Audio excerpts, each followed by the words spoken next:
Good afternoon to joining from Nigeria and beyond. Welcome to RemoteCare Talks. I'm Ama and I'll be your host today. And we are so grateful that many of you here already. Today we are diving into topic that has been coming up to our community, which is the role of medical virtual assistant or MVA. So from our recent poll, I think we learned that many of you are still unfamiliar with this field. So that's why we started to have this session to what's that, like, give a knowledge that we have another role for healthcare worker.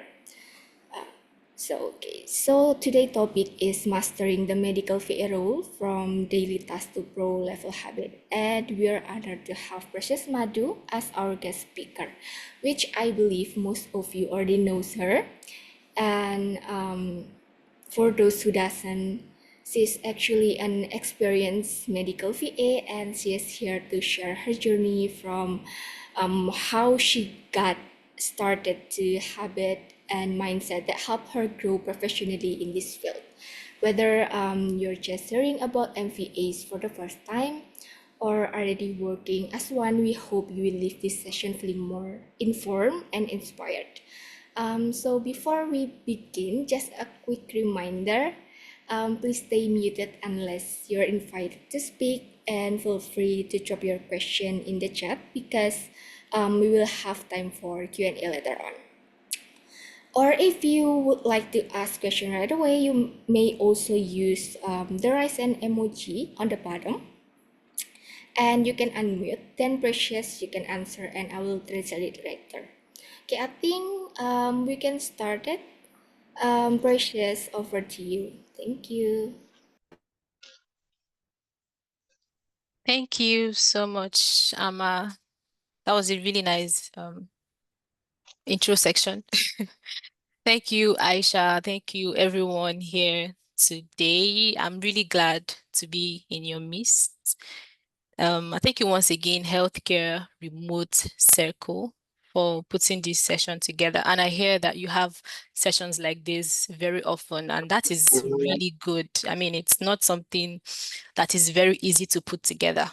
So you all are trying so well.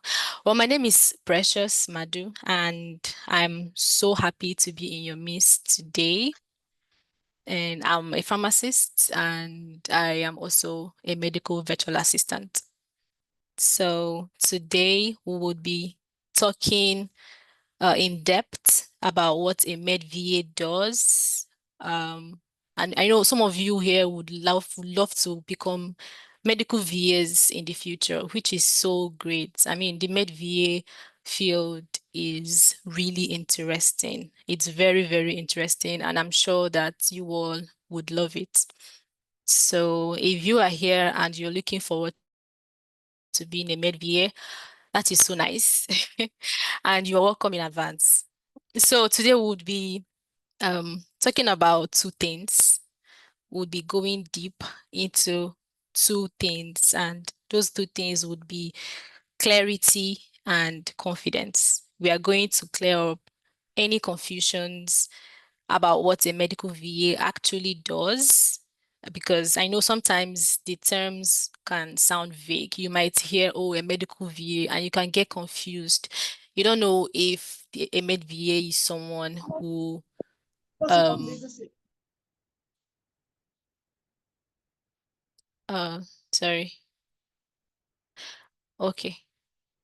So sometimes you don't know the difference between being who a med VA is and who maybe like an admin VA or an executive VA is. Sometimes the two terms can be really confusing. So today we'll be talking about, we would want to clarify exactly who a med VA is and what they do, and of course, how you can grow in this field.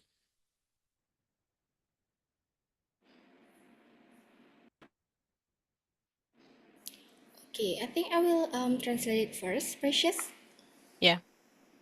Oke, jadi teman-teman, tadi Precious jelaskan bahwa di eh, karir ini medical VA itu sangat unik dan beberapa orang tuh sebenarnya kayak kurang paham gitu antara virtual assistant yang biasa dengan medical VA. Jadi kayak apa ya, hidden hidden job role mungkin kali ya. Jadi makanya dia tuh pengen bahwa kita tuh lebih mengenal medical VA itu seperti apa gitu.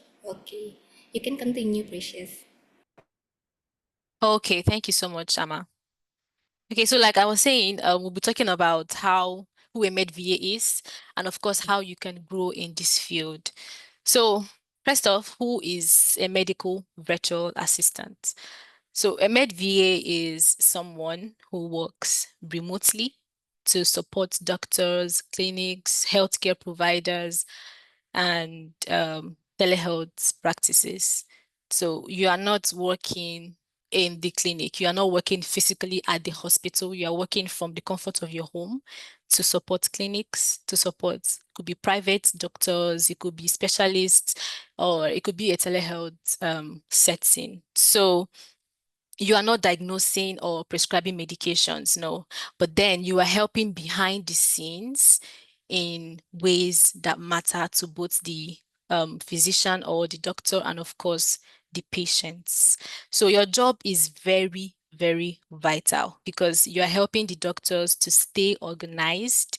You are supporting the patient's journey, and you're also helping to reduce stress, to improve workflow, and of course, in the long run, you would help patients, get better, and the entire practice will run smoothly.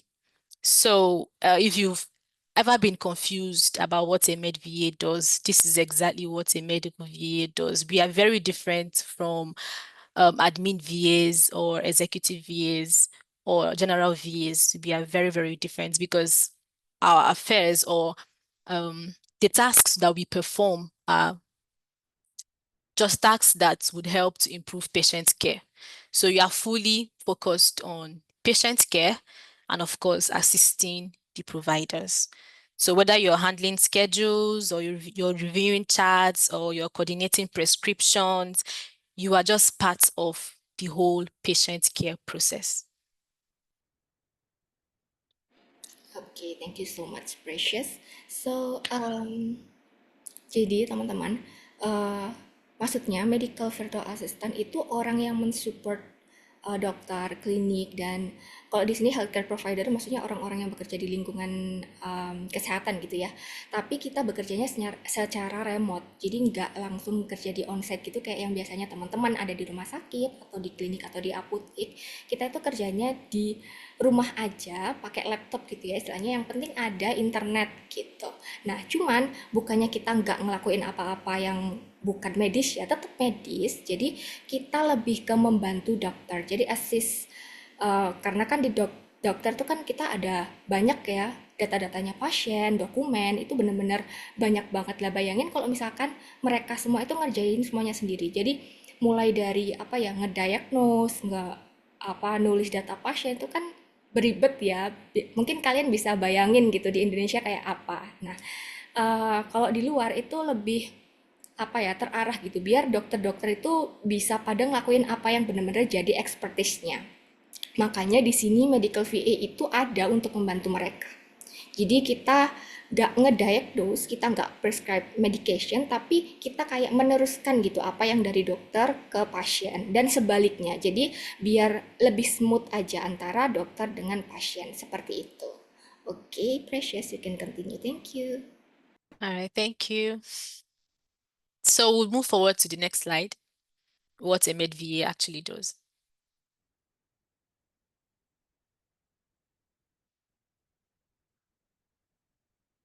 Amma, you can move to the next slide.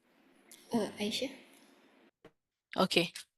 Aisha, yeah. So, what a med VA actually does, like I said earlier, we do a lot of things, and every single thing we are doing as med VAs is to support patients and, of course, the healthcare providers, because doctors need to be fully focused on patient care, right? So imagine a doctor handling everything, handling phone calls, handling appointment scheduling, cancellations, prior authorizations, managing emails. So if a doctor does every single thing, then that particular doctor will be really stressed out and you wouldn't really have much time to focus on patient care. So that is why most doctors need medical virtual assistants. And as a med VA, you could be answering phone calls, calling patients, scheduling appointments, managing inboxes, updating medical records, reviewing labs, and all of these things could be your daily tasks. And what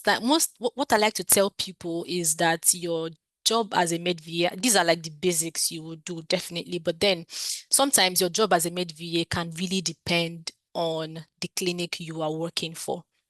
It could depend on a particular clinic. Maybe the doctor wants you to probably build like a document or probably even manage their social media pages. So it really depends on the clinic needs, the needs of the clinic you are working for. So if the doctor wants you to probably, manage their social media pages, they would train you if you don't have such skills already, or they would, prompt you to where you can learn.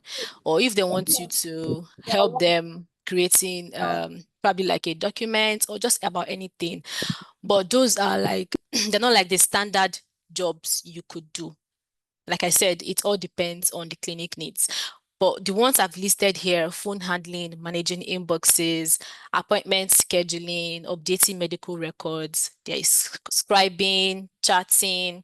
So all of these are your core tasks as a med VA. So you are supporting both the administrative tasks of the clinic and of course the clinical flow or the clinical workflow of the clinic. So your job is powerful. As a med VA, you wear so many hats.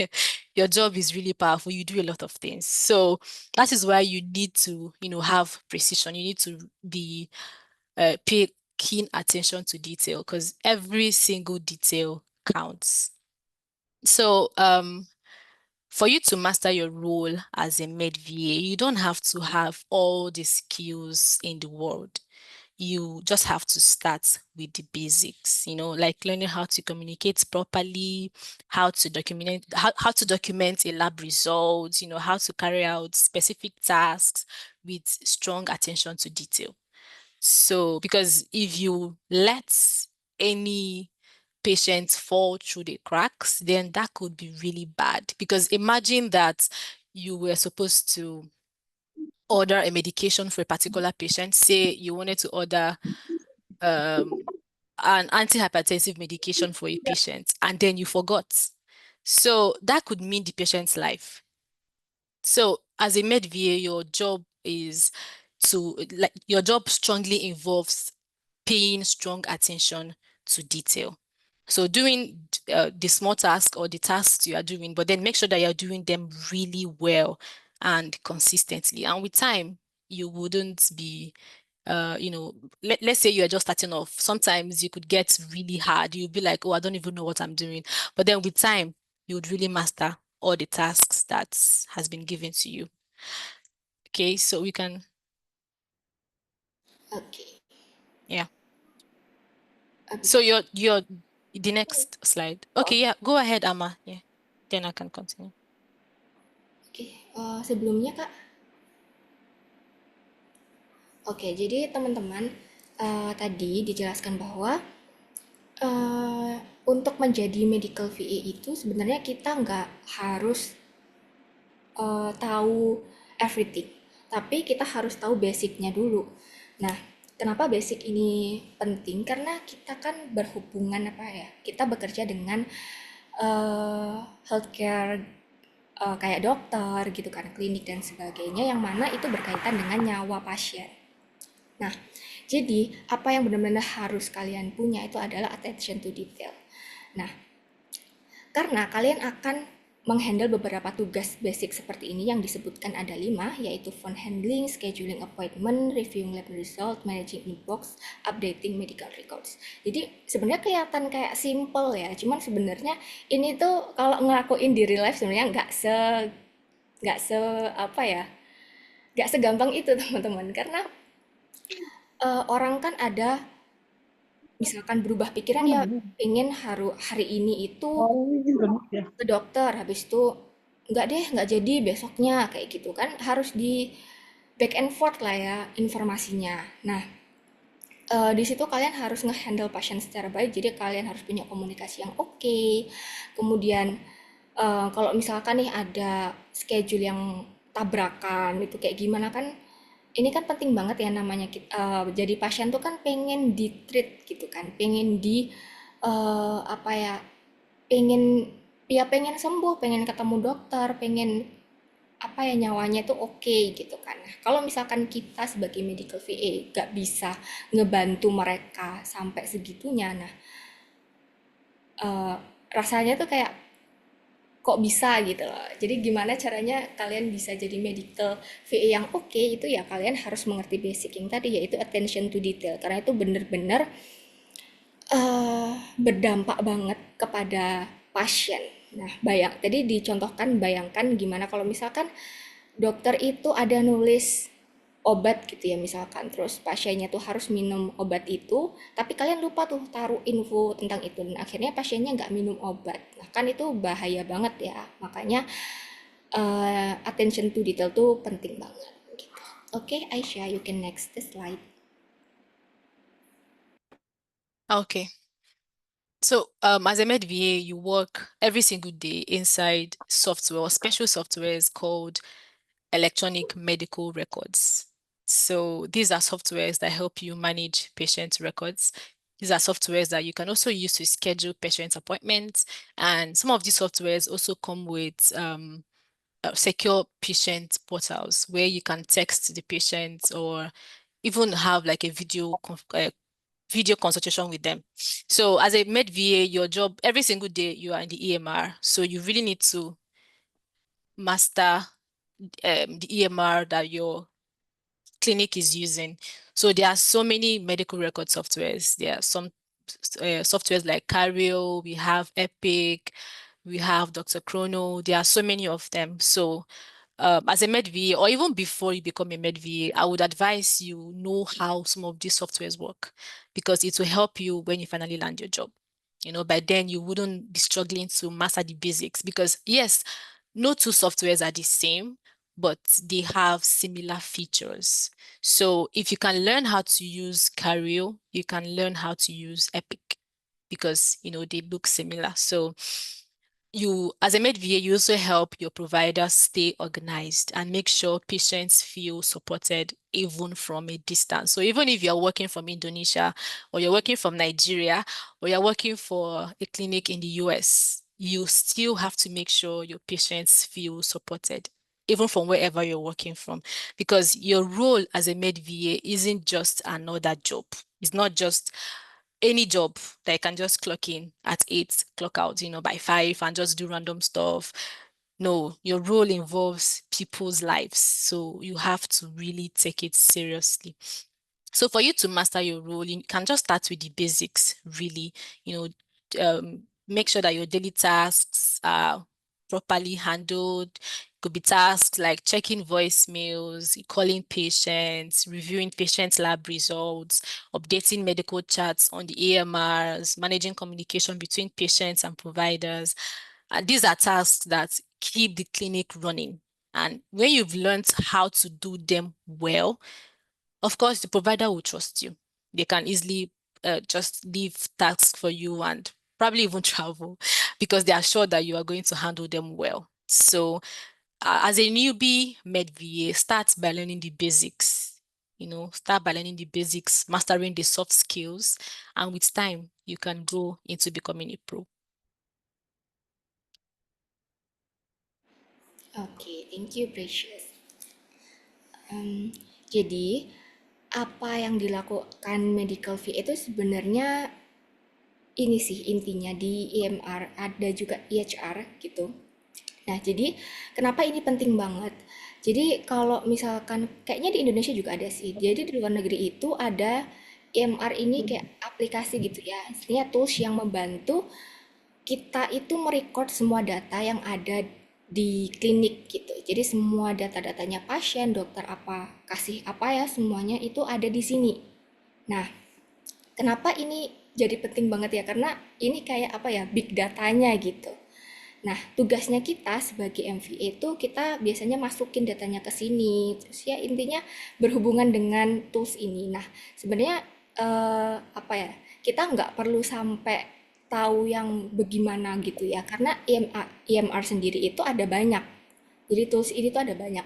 Jadi ada dokter Krono. Kalau dulu aku sama Aisyah itu pakainya matrix care.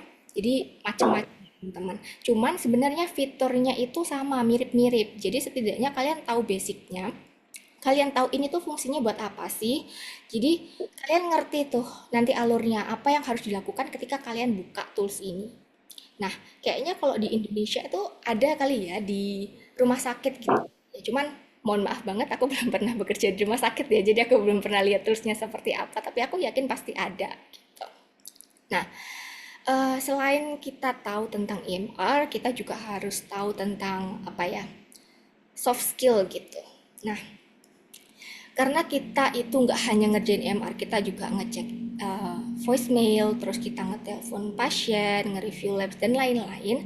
Jadi setidaknya apa ya, kalau misalkan kita mau ketemu pasien itu kan kita harus komunikasi yang baik, itu juga harus diasah. Jadi sebenarnya basic-basic itu kan kita udah pelajari ya sebelumnya, kayak kita pertama kali masuk kerja atau kita di kuliah tuh sebenarnya udah kita pelajarin gitu dan kita terapkan. Cuman harus lebih di enhance gitulah ya istilahnya, karena kalau misalkan kita kayak basicnya gini aja nggak bisa, gimana klien mau percaya sama kita, karena kan kita ngebantu pasien-pasiennya mereka, tapi kalau misalkan kita masih ragu-ragu nggak ngerti nih terus mau ngomong sama pasien juga deg-degan, itu kan jadinya mempengaruhi image-nya si kliennya kita kan, karena kita yang bakal facing mereka, walaupun ntar yang bakal nge-treat pasien ya dokternya sendiri, cuman karena kita yang facing jadi ya kita harus mempresentasikan bahwa kita itu capable kayak gitu. I think we can move to another slide. Okay. Okay, thank you, Amma. So, where do med VAs actually work and who hires them? I had someone the other day ask me if, as a med VA, you would work in a clinic, physically, you would go to the clinic and work from from the clinic. I mean, I'm in Nigeria. I can't. How would I go from Nigeria to the US every day to work? That is very impossible. So it's not as in, it's called medical virtual assistance, and virtual because you are not working. It's not an on-site job. It's remote. So as a med VA, you can work for private practices. You can work for specialists. You can work for telehealth clinics, solo doctors, even veterinary clinics, dental clinics, but then you're working from the comfort of your home or anywhere that is quiet, actually. It could be um, anywhere that you can have some peace and quiet, and of course have a strong Wi-Fi and you have your laptop with you. So some VAs can work as full-time employees, some can work as freelancers, contractors, or part-time employees. So there's no one size fits all. And we don't all do the same tasks. There are some med VAs that are fully specialized in only medical scribing, and that works for them. So we don't have to, like handle every single task for you to be called a med VA. You could just have like a particular specialty of your choice. So what you are just being, what your physician or what the doctor just wants is for you to make sure all your tasks are done when it's supposed to be done. So as a med VA, you just have like a flexible job. Your role is vital, of course, but then it is really flexible. So you don't need to work for the clinic on site. You will just have to work from the comfort of your home. Oke, thank you so much Precious. So jadi teman-teman, intinya adalah jadi medical VA itu memang kerjanya di rumah ya, maksudnya ya dimanapun sebenarnya yang kita suka gitu. Yang penting sepi, karena kita harus apa ya, butuh fokus yang penuh gitu terhadap pekerjaan kita. Nah, karena yang hire kita itu ini bisa dilihat bahwa yang pertama kayak private practices, pusi specialist, telehealth clinic, solo doctors. Nah, Walaupun kita kerja dari rumah gitu ya, tapi kan kita membantu mereka. Jadi imagine kalian itu ada di sisinya mereka. Jadi walaupun kita kerja dari rumah, setidaknya kita proper gitu. Kita benar-benar ngejain kerjaan kita secara profesional. Nah, di mana aja itu? Nah, itu sebenarnya yang penting dimanapun yang sepi, kalian bisa nggunain laptop dengan internet yang stabil. Terus sebenarnya untuk laptop ini kadang ada spesifikasinya teman-teman karena kalau buka tools yang kayak yang aku bilang tadi yang IMR itu kayak berat gitu. Jadi kalian sebenarnya butuh laptop yang proper. Kalau enggak bakal lemot banget. Nah, medical VA itu kerjaannya macam-macam ya, maksudnya saat kalian di hire. Jadi ada yang full time, ada yang freelance, ada yang part time. Jadi tergantung kebutuhan dari klien kita.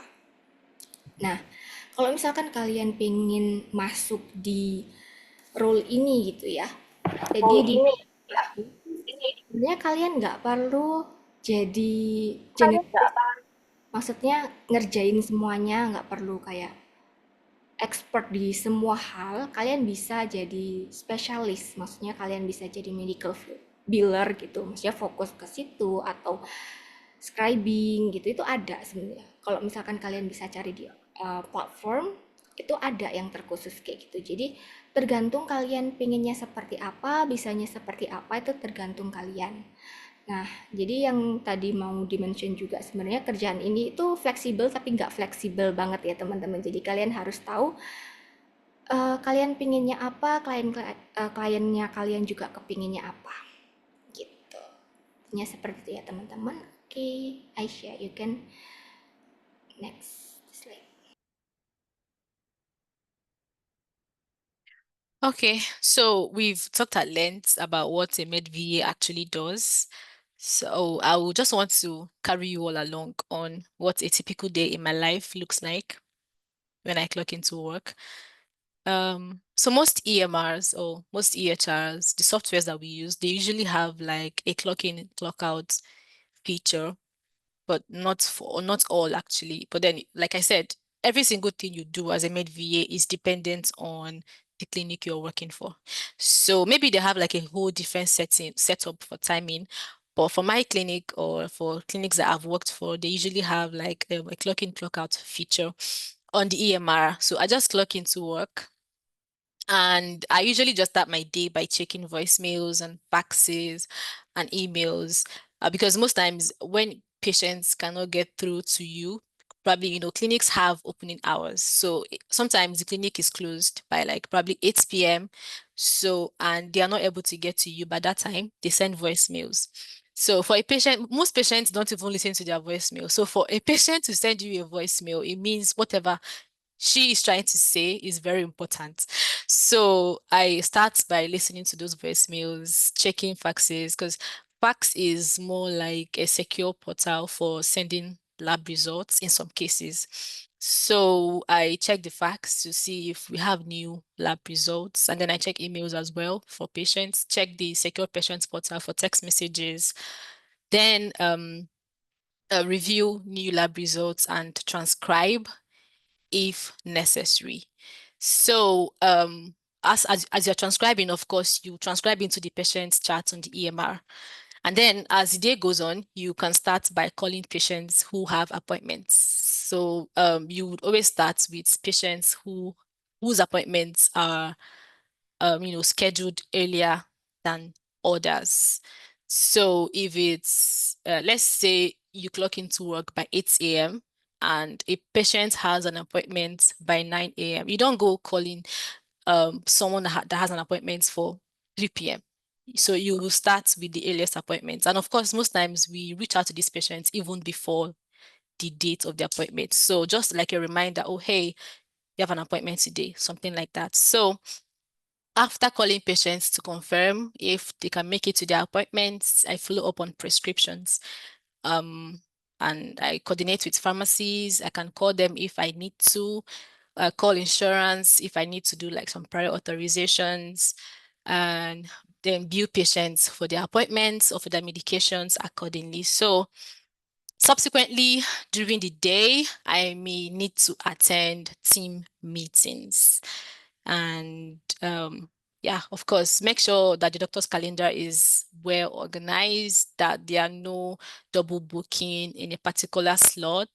Make sure that the EMR is well updated and that it is structured. So this is just like a typical day in my life. But not 2 days are the same. Some days you might need to work on patient charts. Some days you might need to work on, scribing. Some days you might need to work on something entirely different. So this is just like, let's just put it like what a typical day would look like. So, but no 2 days are the same. Oke, thank you so much, Precious. So, jadi kesehariannya Precious untuk jadi medical VA itu ada banyak ya pekerjaannya, cuman dia based on urgency. Jadi, kalau misalkan dia masuk nih jam berapa, jam 8 gitu ya. Nah, itu dia bakal lihat dulu mana yang harus dikerjakan pertama. Jadi kalau misalkan ada pasien, dia masuk jam 8, terus kemudian ada pasien yang harus ketemu dokter jam 9, schedule-nya, maka dia akan kerjakan itu dulu. Nah, kalau untuk jadi medical fee itu juga ada ini sih, teman-teman, absensi ya kalau di Indonesia gitu. Jadi ketika kita udah langsung masuk, kita tuh harus tahu nih mau ngerjain apa. Kita harus melihat mana yang harus dikerjakan duluan. Jadi gak bakal ada yang ngasih tahu ngarahin kamu. Sebenarnya itu udah ada strukturnya. Jadi kalian sendirian, tapi kita tuh juga harus tahu gitu apa yang kita kerjakan. Nah, ini kan bisa dilihat ya kerjaannya ada banyak nih. Ada checking voicemails, fax, email, reviewing new lab result, bla bla. Ada banyak lah intinya. Cuman gak setiap hari kalian bakal ngerjain langsung geradakan itu semua, enggak. Jadi dicek satu persatu mana yang apa harus dikerjakan sekarang, mana yang besoknya, itu bisa berbeda-beda tergantung kliennya kita. Misalkan yang sekarang kita benar-benar harus ngerjakan scribing, ya scribing dulu, nggak ngecek yang satunya kayak gitu. Nah, satunya bisa dikerjakan besoknya. Jadi ada kayak tugas tambahan tergantung harinya gitu, urgensinya kayak gimana. Nah, itu biasanya bakal dikasih tahu sama kliennya kita. Jadi sebenarnya ini terstruktur banget, cuman kalau misalkan nggak terbiasa pun mungkin akan kaget ya awal-awal gitu. Itu aja sih. Oke, thank you Precious. You can continue. Okay, thank you, Amma. So next slide. Aisyah.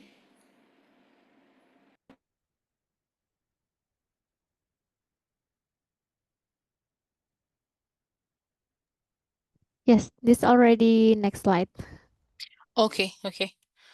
So a huge part of being a med VA is communication, because that is literally what you do every day. You communicate to patients. You tell them, oh, you have a test result, or sorry, you have a lab scheduled for April 14th. Please do not eat uh, an hour before you go to the lab. Just so many things you have to explain, so many things you have to always talk about.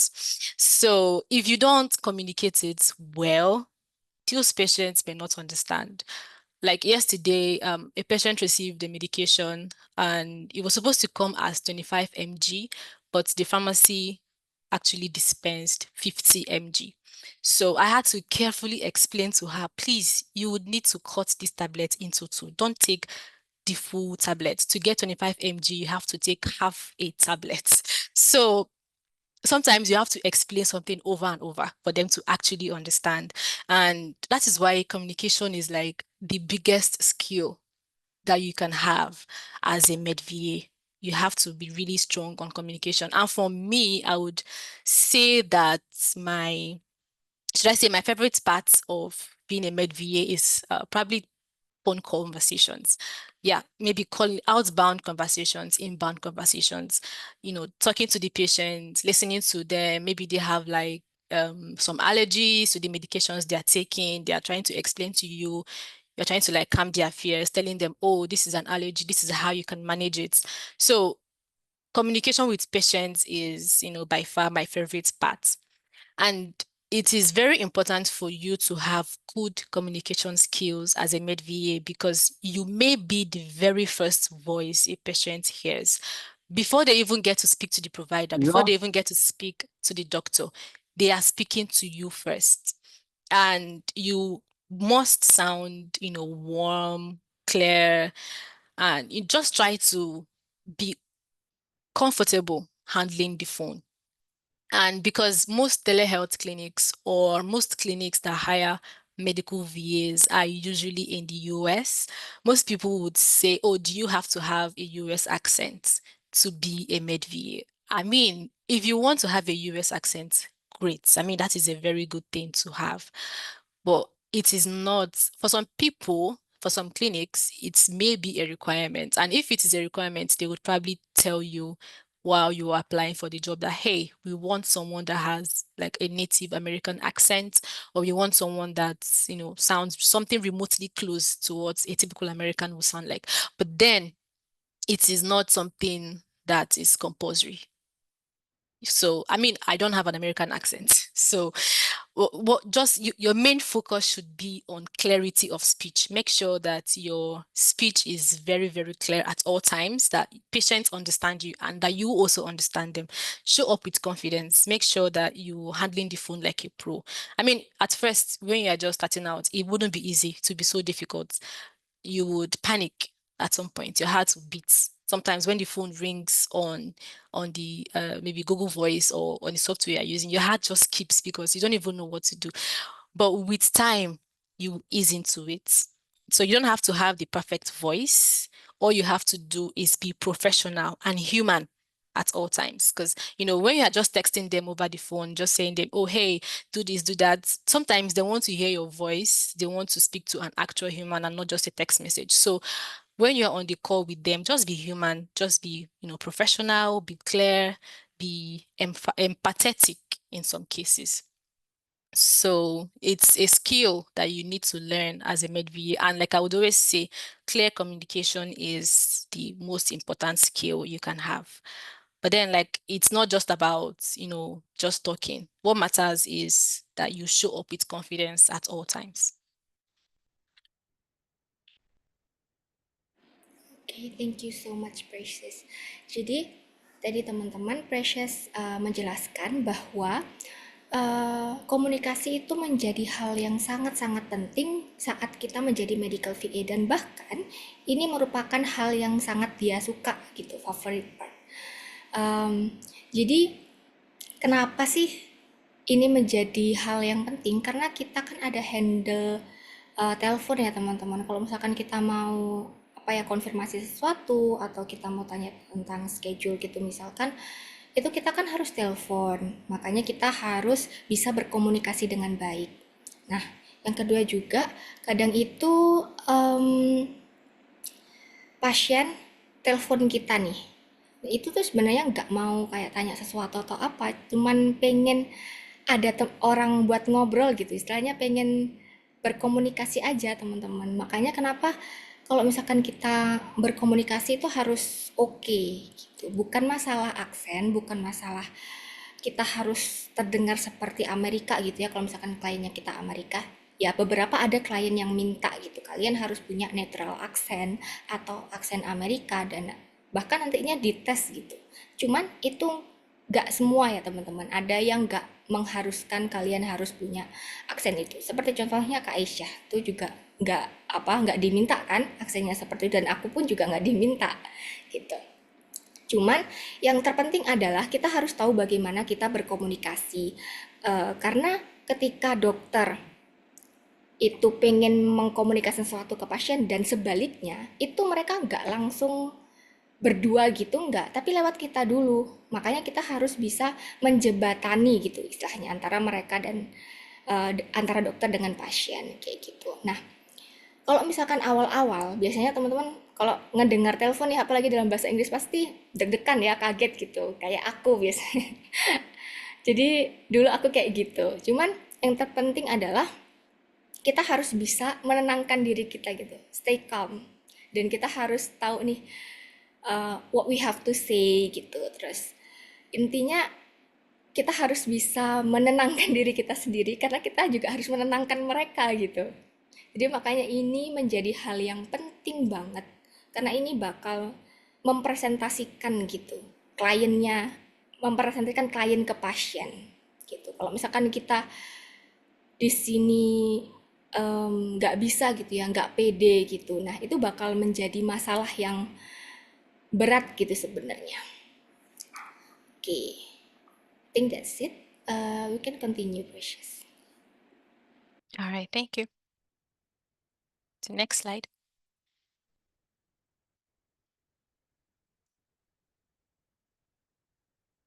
Kak Aisyah? Okay, so what tools do MedVAs use? For every single job, there would always be tools, right? There would always be things that you can use. So we don't use physical tools. I would say, yeah, maybe we do use physical tools because you have your laptop. So yeah, of course, your laptop, you have to have like a strong internet connection. But then we use mostly softwares to work. And some of these softwares could be EMRs or EHR. So we also use online phone centers, like Google Voice to make calls, Google Workspace, of course, if you are creating documents or if you're trying to um, create Google Forms or a lot of things you can use, but just know how to use Google Workspace because you would use it a lot, probably to just create something. So as a MedVA tool, you would use telehealth platforms to conduct consultations. So although the telehealth platforms mostly will be used by your provider, but then sometimes you would be the one to set that up. So that is very important. And of course, pharmacy and lab portals, because you are ordering medications, you are ordering labs. And then there are also portals that you would use for insurance verification. So mostly what we use as MedVAs are softwares. And you don't need to be super tech savvy to succeed. You just need to be comfortable learning and using the tools that your clinic uses. You don't have to be a tech expert. Most clinics would, show you how the basic tools work, probably because there are so many EMRs. So let's say you know how to use a particular EMR software and you don't know how to use another.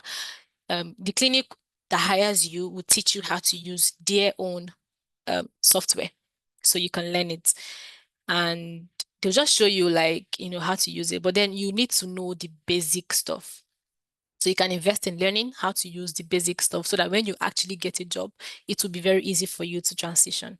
So as you're working every day, you will get to master the tools you are using. You will get to because you use them every day. So it won't be so, sometimes it could take you like a few weeks to actually master them and use them confidently.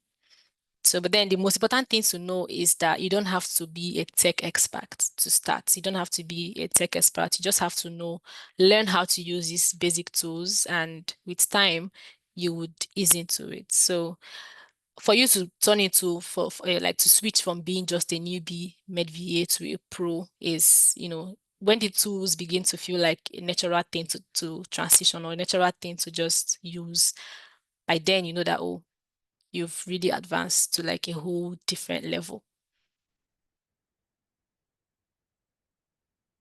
Okay, thank you so much, Precious. Jadi, teman-teman, tadi sebelumnya sudah dijelaskan bahwa sebagai medical VA itu kita bekerjanya secara online ya, secara remote. Jadi mau nggak mau kita itu harus bisa menggunakan tools-tools yang disediakan gitu. Jadi kita harus pakai software gitu. Jadi dari kliniknya itu bakal ngasihkan sesuatu ke kita yang nantinya kita bakal pakai untuk bekerja. Nah, contohnya ini seperti HR atau EMR platform, Google Workspace, online phone center, dan health platform, pharmacy and lab portals. Nah, kita itu bakal buka ini semua. Cuman ada beberapa mungkin ya yang mikir bahwa oh kok susah banget nih, kayaknya ini aku nggak biasa nih buka kayak beginian gitu ya.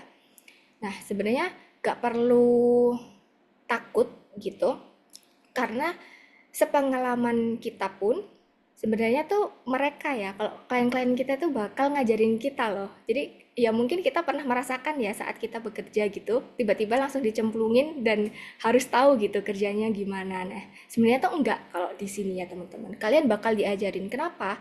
Karena di setiap klinik, di setiap apa ya, clients tuh kadang mereka menggunakan tools yang berbeda loh teman-teman. Makanya kalau misalkan tahu ini semua kan rasanya nggak mungkin banget nih ya, karena softwarenya tuh udah banyak banget teman-teman. Jadi kalau misalkan kalian mau terjun di dunia ini, nggak apa-apa, nggak masalah, masuk aja dulu. Nggak perlu harus yang kalian take savvy atau gimana, karena nanti diajarin. Yang penting ada kemauan untuk kita terus belajar. Dan yang paling harus diingat adalah ketika mereka mengajarkan sesuatu teman-teman itu kadang mereka cepat gitu. Jadi kita harus langsung catat, kita harus bener-bener ngertiin banget nih. Jadi jangan apa ya, istilahnya kayak bolak-balik gitu. Harus langsung bisa ya, nggak harus langsung master juga, tapi setidaknya bisa gitu mengerti apa yang sudah diajarkan. Jadi ketika kita benar-benar memasuki dunia MVA, kita tuh ngerti nih harus ngapain gitu. Jadi ketika kita sudah masuk ke softwarenya, kita bisa menggunakan software itu secara apa ya, istilahnya kita confident gitu buat ngerjainnya. Gitu teman-teman. Oke, you can next the slide, Aisyah. Okay, so this whole webinar was all about, transitioning from being a regular med VA to building pro level habits, right? So as a med VA, you don't want to just be the med VA that only follows instructions. They tell you, oh, when you clock in, you have to check this, you check that. They'll tell you do this, you do that. At some point, you would need to learn how to be proactive. Don't just sit and wait for them to tell you what to do. You have to really tell yourself that, oh, I'm supposed to do this, and then you do it. So that is what the number one thing that will set you aside from like any regular person, because it is very easy for you to just follow a checklist, or for you to just follow like an outlined list of daily tasks. But then when you start coming up with your own ideas, those things will actually set you aside. That is where the real transformation begins. So being a med VA is not about just following instructions. It's about developing habits that can make your work excellent. And being proactive is is a very, very good soft skill to have. You don't have to wait for them to tell you what to do all the time. You can always, do things before you are even told. Then, because you are working with patients' life, I always capitalize on paying strong attention to detail, because you are working with people's lives and you have to be really careful, right? So make sure you double check details before you enter, because sometimes a particular patient's date of birth could be wrong. Imagine maybe you want to send a prescription to a pharmacy and you got the date of birth wrong. That could be really bad. They'll end up probably sending it to somebody else. So double checking details is very, very important. And also learning how to document like a provider, knowing how to use your SOAP notes, referral notes, making sure that your history notes are well documented is very important. And you also need to learn how to manage your own time. You're working from home, you're working remotely, they don't see you. Your provider doesn't see you like physically. So you're working, you probably have like a lot of things you are doing at home. Maybe you have kids or you have like other businesses. So you would need to learn how to manage your own time so that you don't end up coming to work late, or probably, let's say you work midnight shifts, you could probably maybe sleep off in between your shifts. So you will need to learn how to manage your own time. Probably if you're working 12 a.m. like myself, maybe you would probably need to sleep during the day so that you don't end up sleeping while you are supposed to be working. Maybe the phone could be ringing and you are sleeping. So you need to learn how to manage your own time. That is number one skill. No, sorry, number four rather. And then always look for ways to improve processes. Don't just wait and for them to tell you what to do. Come up with ideas. Come up with, let's say they're looking for ways to grow the practice. They're looking for ways to gain more customers. Come up with something. Don't just wait for them to tell you, oh, do this. Think of something that could actually help. Sometimes you may not even have an idea. Go on ChatGPT. It has all the ideas. You can go on there and be like, oh, I have this meeting today at work and I'm supposed to come up with ideas. I don't really have any idea. Can you give me some? Just give it like a good prompt on exactly what it's, let's say like what is required of you to come up with during the meet. Maybe they're looking for ways to retain clients, or they're looking for ways to like automate more tasks. try and be the person that, doesn't just follow processes. Try and come up with your own ideas. Don't always ask yourself, how can I make my this practice better? What are the tips? What are the things, tricks I could put in place to, make sure that our patient retention efforts are working. So you don't master these pro level tips in a day. It's not something you can just start today and, master. No, it takes time and it takes consistency as well. So, and you also have to be intentional about, your growth as a med VA. So you want to be that med VA that cannot easily be replaced. They cannot easily, throw you out and bring in someone better. Be that person that they would always want to keep around. So these pro level tips will really help you in achieving that.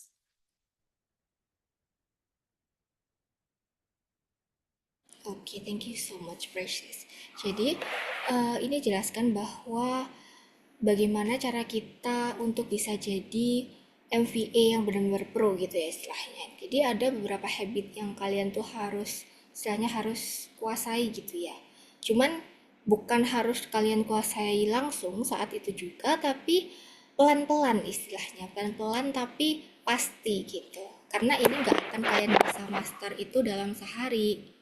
Nah, yang pertama habitnya adalah proaktif. Jadi maksudnya kita itu nggak hanya kerja itu disuruh gitu loh teman-teman. Jadi biasanya kan ada dikasih instruction terus habis itu langsung ngerjain ya cuma ngerjain itu aja, enggak. Jadi kita tuh juga harus tahu apa ya workflow-nya kayak apa, jadi kita bisa ngasih sesuatu ide dan kita tahu gitu nextnya tuh langsung kayak gimana. Istilahnya jangan nunggu instruksi lah, jangan nunggu disuruh kayak gitu. Terus double checking details pasti ya, yang sebelumnya tadi udah dibilang attention to detail biar nggak salah-salah dan istilahnya membahayakan pasien juga. Terus yang ketiga itu maksudnya kita ngerti tuh dokumen itu tuh fungsinya untuk apa, terus harus diorganize di mana aja, istilahnya kita tuh harus tahu gitu biar nanti karena kita kan ngebantu dokter ya, biar nanti itu mereka oke gitu pas ngeliat dokumennya dan merasa bahwa tinggal baca aja lebih enak gitu. Terus yang keempat, managing your own time. Maksudnya kalau misalkan kita kerja untuk klien US gitu ya misalkan, berarti kan kita kerja malam ya teman-teman. Nah, berarti kalian tuh harus tidur di daytime. Jadi nanti ketika kalian bekerja saat malam hari itu kalian gak ketiduran istilahnya kayak gitu. Jadi kalian harus benar-benar ngatur waktu kalian. Terus nomor yang terakhir tuh sebenarnya sama sih kayak yang di atas ya teman-teman. Jadi intinya kalian tuh harus ngerti lah apa yang harus diimprove nih dari klinik ini. Jadi biar kalian tuh merasa bahwa oke, aku tuh bener-bener pengen maju loh bareng klien ini gitu. Nah, makanya nanti klien tuh bisa merasa bahwa oh kalian tuh MVA yang gak bisa di-replace gitu. Kalian bener-bener MVA yang dia butuhkan. Seperti itu ya teman-teman. Oke, next Aisyah.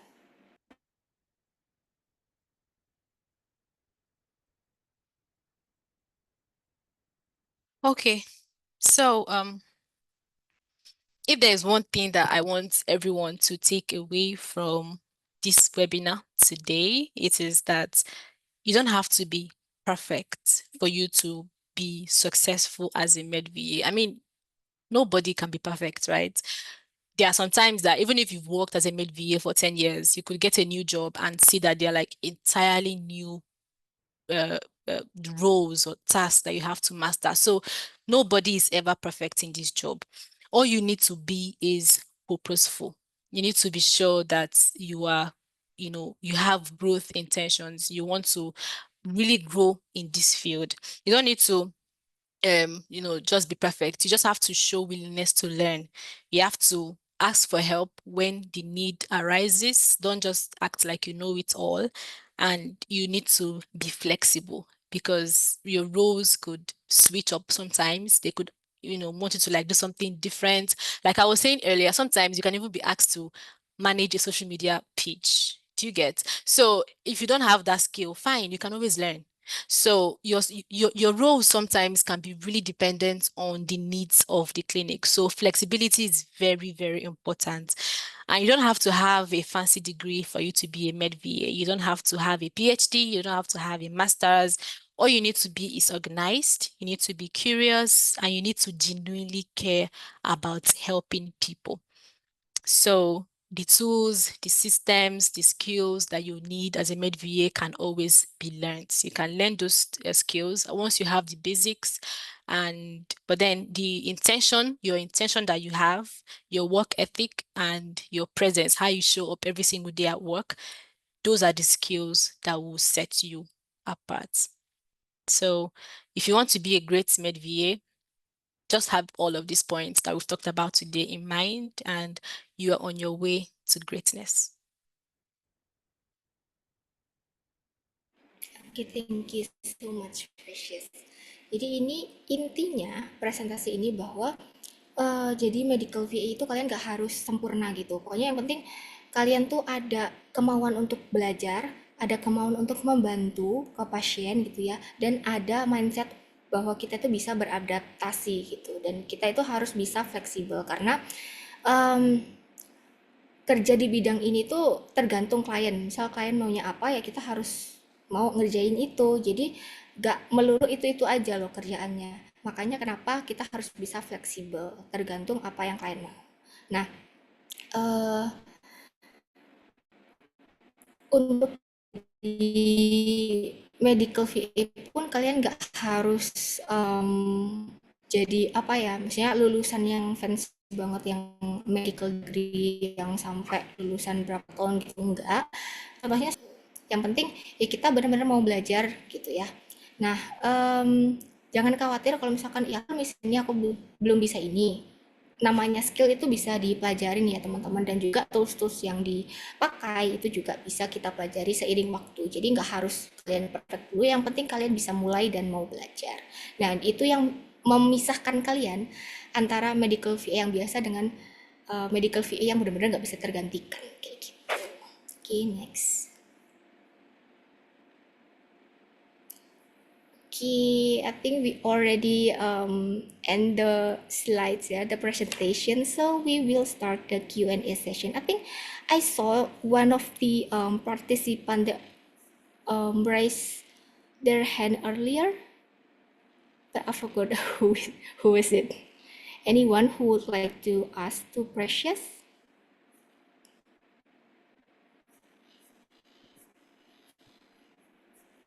I forgot who is the name, but I think there's someone that want to ask directly to Precious.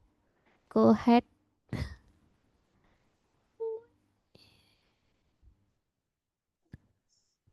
Or maybe we can Okay, move. Okay. Oh yeah. Okay. Go ahead.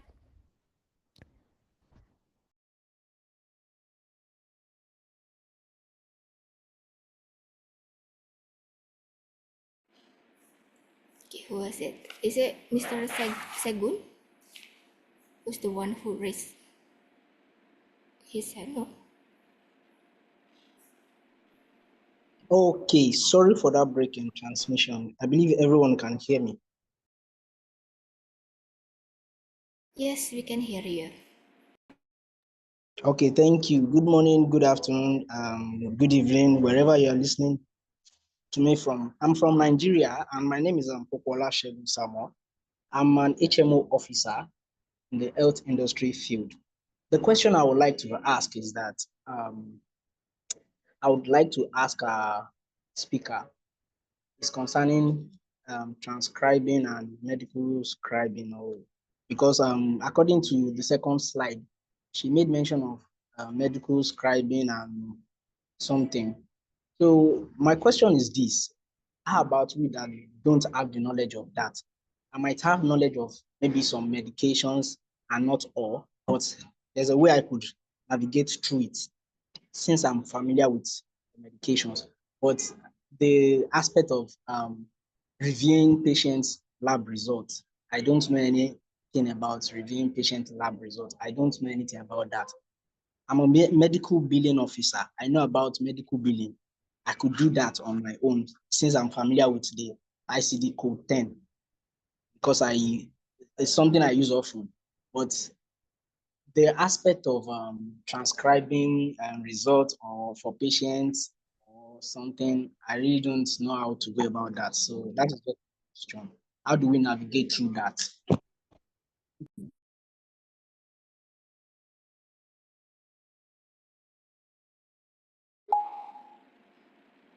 I think Precious can start answer that question.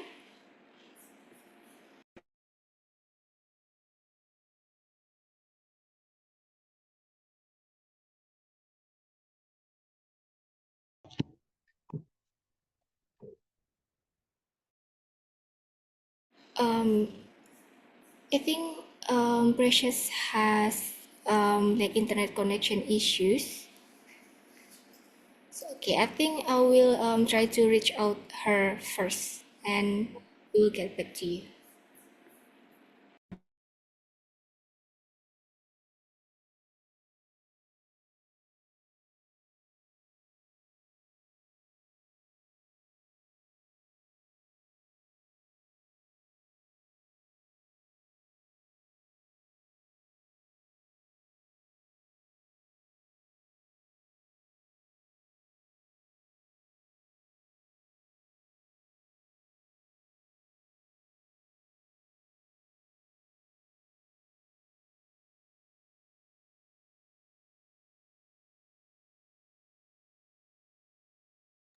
Yeah, maybe um I will try to ensure based on my experience. I have worked as a medical VA. I had worked as a medical virtual assistant for clinic in the US with AMA before. So yeah, let me try to ensure based on what I know. Did I pronounce correct your name, Segun? I'm sorry if It is Shego. Segun. Okay. As I know before, you have already the specialty of skill, right? And I think medical billing and coding is a very, very huge market because in every clinic I believe they of course they need the medical billing and coding as well, as I know, right? I can say like medical billing and coding is the next level of medical virtual assistant because you're not only doing something like administrative, but you're doing something crucial things about the finance, right? You did a billing, and then you will communicate with the insurance, checking the claim or something like that, checking the code. Is it the correct codes? You did RCM, revenue cycle management, or something like that. I will say that one is the next level of medical. Not every medical virtual assistant can do that job because I know if there's something error with billing, it's something a big things happen, right? So yeah, you can just focus into billing because billing it's like the very specialties skill and talent. So if you can enhance yourself, yeah, you can be a good. I think Precious already here. Hello, Yes, Precious. yes. Oh, I'm so yes. sorry. I had That's I had some fine. technical issues. Yeah. That's fine. Okay.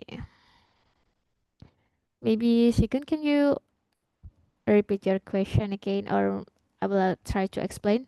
Or Ama, you? Okay, I Oh, yeah. could I could take the question. It's not a problem. Okay. Okay, Thank you. I believe Precious can hear me now. Yeah, I can hear you. Good. My question is this. I said in the health industry, in the health sector, we have different field, and I happen to work as an HMO officer, whereby I make claims for enrollees in an just like an insurance thing. So I'm very familiar with medical billing. That is my own specialty. That is my own specialty. But then I heard when you said in the, I think during the second slide, you made mention of when we are to start with the basic first before a client could trust us. So I feel one of the basic of the Med VA are all these data entering, this admin tasks and all, communicating with patient and all. So you made mention of communicating with patients about their results, like reviewing their test results or their lab results. So me that I don't have the knowledge of anything results that relates to laboratory or results that relate to anything laboratory. I don't have that knowledge. Or to some extent, I have a knowledge of medications, but for that of laboratory, I don't have any knowledge. So if I see a result now, how do I navigate through that? How do I communicate it to the patient that okay, this is your result, this is what you have to do, this is what you have to do, since I don't have the knowledge. So what do you think about that? Please kindly shed more light Okay. on that. Thank you. So your question was was really long, and it sounded like there are like three questions in one. So first off, when I said starting with the basics, I don't think it's like it's not about you just doing admin. Admin tasks are not basic. Oh. Admin tasks that they're not exactly basic tasks. They are not, I mean, yeah, they may seem simple, but they are not exactly simple. So what I was trying to like say is that as a newbie med VA, you can ease into tasks. You can always, start with the basics and then you can ease into it. So you can, and this would actually make more sense in the learning process. Let's say you are just like just got your new job as a med VA and you're trying to learn how to, navigate tasks. They would start you off with, like the basic ones, and then you would ease into it eventually. So medical billing is a very, very crucial area when it comes to your role as a med VA. And this is because this is the only way the clinic makes money, right? So if they don't bill patients, how will they grow? How will they make money? So it's not about them trusting you, just that when you first kick things off, you may not exactly start billing patients immediately. You will ease into it over time, and your job, you already have like a whole idea of how claims processing works, how insurance verification works, although that is it's quite different for some clinics in the US. Actually, like the whole procedure, it's similar but then it's different actually. So it will be very easy for you to transition into becoming a medical coding and billing expert. That does not mean that you cannot work as a med VA. You can definitely work as a med VA, but if you want to, specify, if you say you don't want to do admin tasks, you don't want to do clinical tasks, you want to focus on medical billing and coding, then that's perfect. You can just focus on that. You have a really good niche there. So you also talked about not having medical knowledge and not being able to transcribe results. You can always learn. Nobody is perfect in these things. You can always learn. That is why you take courses. That is why you take, you learn. You actually watch videos, you take courses, take simulation programs just to learn how these things actually work. Nobody started working as a med VA knowing it all. Some people would need to go into serious learning sessions, not sleeping at night, staying awake all night just to learn. If something is important to you, you put in the work. I always tell myself that. So if something is really important to you, you would always want to put in the work. So you can always learn, that's for sure.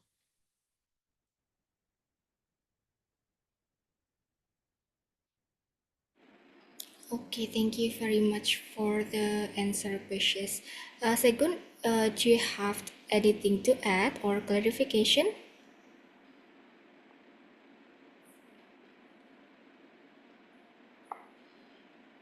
If no, we can continue to another question, I think.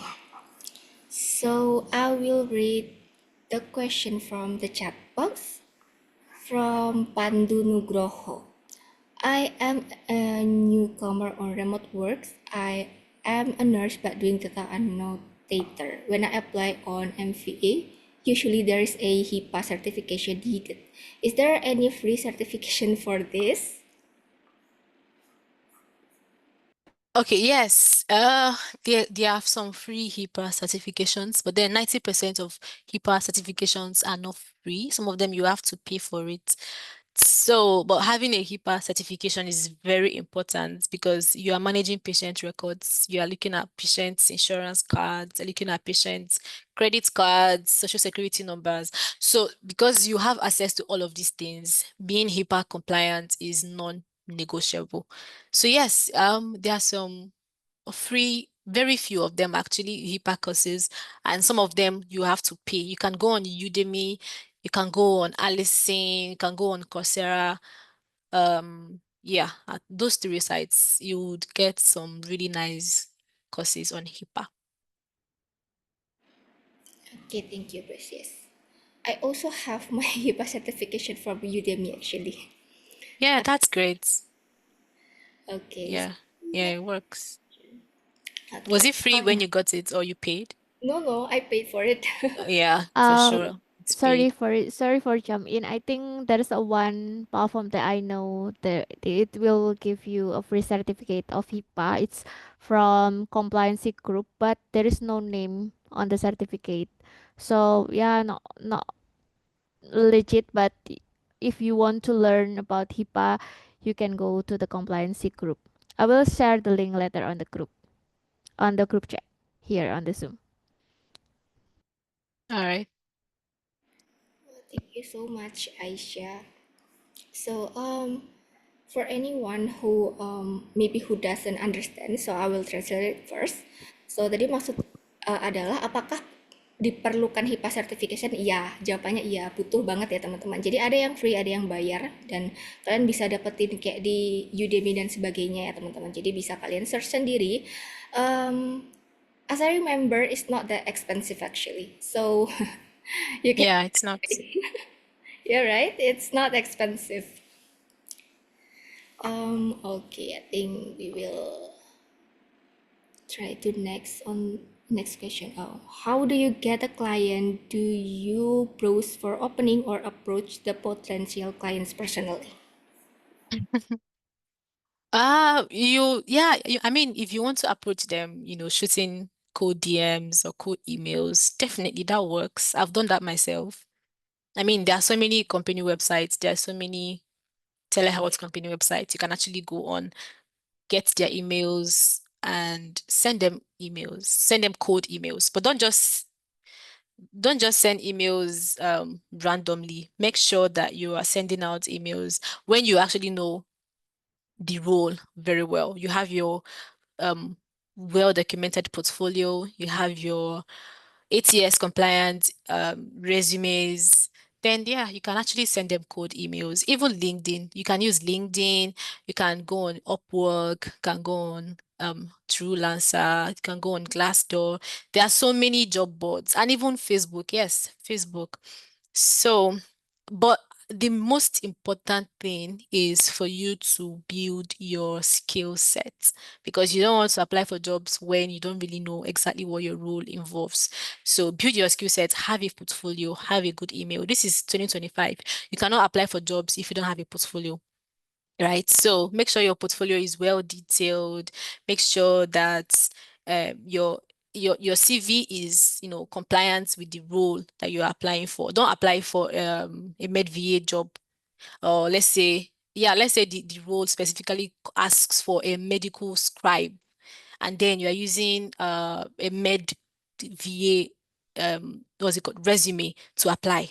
That doesn't work. So you have to always tailor your resume to the particular job, to the particular role, or that you want to apply for. So yeah, you can do the code DMs, like you said, can also apply on job boards. Okay, thank you so much, Precious, for the answer. Actually, I also got my client from LinkedIn. So after I apply on the vacancy, I reach out to the employer directly. I said that Yeah. we apply, and that's how I get my client. Yeah, you have to be direct. Do you know sometimes when you apply for a job and they send you like rejection emails, you can just randomly reply them, don't just ignore those emails of rejection, you can actually text them, send them like an email to, say, oh, I would have loved to work for you, but then since this happened, just try and be nice, like compose like a really good email and send to them even after they've rejected you. That could keep you in their minds for a long time. And sometimes, let's say, if that is a company you really, really want to work for, you can even, let's say it's a Christmas period or it's Father's Day or it's, a particular celebration. You can just send them, like random code emails, just wishing them well, adding that, oh, you would still love to work for them. Just something like, I've seen people that have gotten jobs via that means. So there's no one size fits all when it comes to job search. You have to really be intentional. If you want to apply for a job, don't just apply for one job in a week. You can do 10 jobs. You can start by doing 10 jobs in a week. That is even low, but you can start that way. So applying for jobs, it is something that you do with intentions. You do it with purpose because you know what you're looking for. So like she said, you apply for a job on LinkedIn, or you can shoot them code DMs. You can even send them emails. Plenty of things you can do just to solidify your like what you are looking for. So that works. Okay, thank you very much for the insight, Precious. So for the next question from Herwin Pundi Ramadhani. As a beginner and someone who hasn't had any clients yet, what should I prepare to become a medical VA? Because of my background in public health, I've never studied or worked directly with medical reports or records, so I feel unsure where to start. How do you get a client? Okay, well, since you already have a background in public health, that is good. That is a good way to start. You already know some healthcare workflows and terminologies. So you can start by learning the skills. Having public health knowledge doesn't really mean how the medical virtual assistant job or role feels like. So you can just start by building your skill sets. Don't just jump into applying for jobs without knowing the skills required. So start by learning the process, taking courses and actually learning what your role entails as a med VA. And then as you're taking courses and learning, try and build a good portfolio with, tasks, simulated tasks of med VAs, and have an outstanding um, resume or CV. So, and even if you don't have an experience as a med VA, your experience as a public health person can actually serve as a starting point for your CV or resume. Okay, thank you so much. Um, we have another question here from Chimamaka. I hope I pronounce it right. So is there a recommended laptop specification or a minimum requirement to apply for jobs? Just have a good laptop, I would say. Yeah, have a good laptop, good storage. That's a good storage space. It has webcam for sure, good audio. It can support Wi-Fi, something that has a good, probably like a Core i5, something from a Core i5 and above works. And your internet speed should be nothing less than 30 Mbps. So it could be 28, it could be 20, yes, but then try and aim for 30 Mbps. So just have a good laptop. That's just the thing. Something that wouldn't slow down your work, something that doesn't lag a lot, something that works well. Because there's nothing else you can do if there's really, laptop is like the basic thing you need. And most times you might need to have a backup because sometimes your laptop can pack up, and if it packs up, I don't know, it's you have to clock into work and your laptop is not working, then that wouldn't be so nice. So I would just recommend having a really good laptop. Doesn't have to be the really expensive ones for a start. So something that works, like I said, a Core i5 and above, good memory space, good display, good webcam, and audio. And of course, a good internet speed. Okay, I agree with that actually. So for those who doesn't have any laptop, just invest to one. Actually, this thing really help you if you want to work as a MVA. Can you imagine if you don't have good laptop, good internet, then how can you open the software? How can you like work perfectly? I mean, if there's a lagging and something like that, that will be not good, like not good performance. I mean, you can make your work patient irritated, right? So guys, please you can start to collect some money first, I think, to buy a laptop. Okay, next question from Ichmalisti Klalia. I hope I pronounced it right. So I love to ask, what a fun skill or platform are most commonly required for MVA today?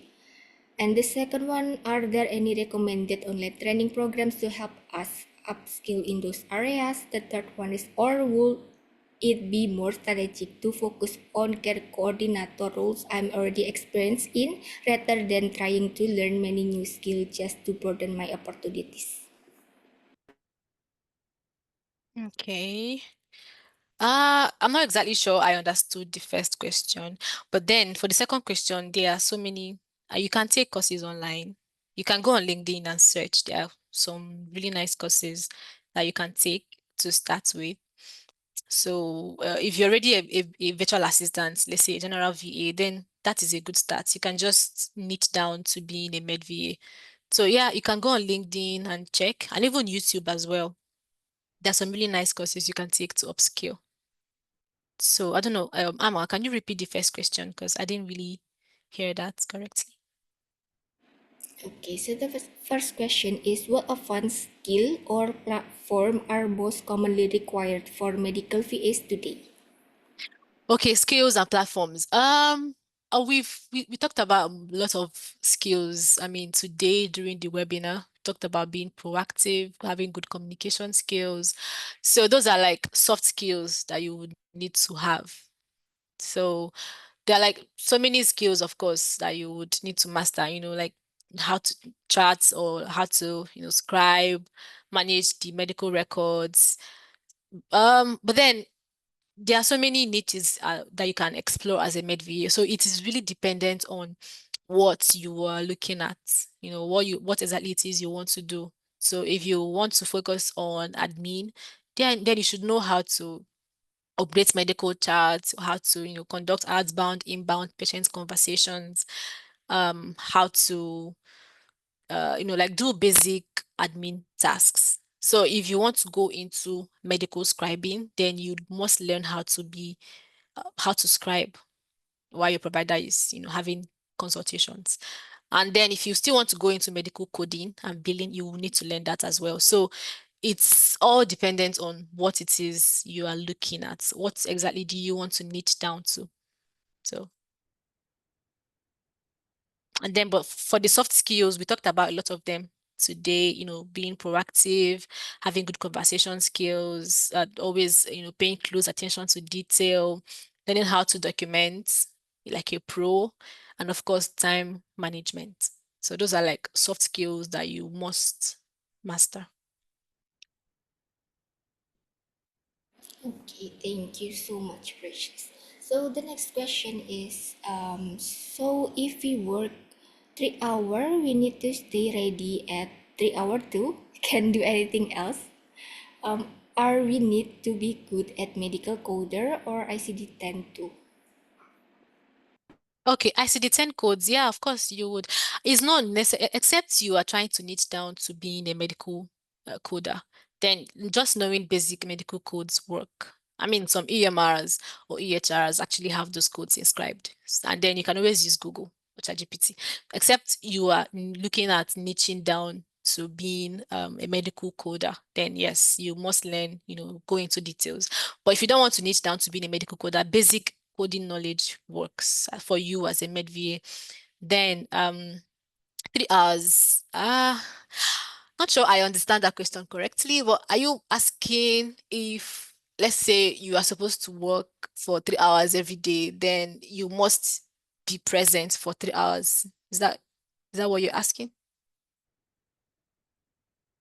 I think Rainwood, can you ask the question again? Can you clarify?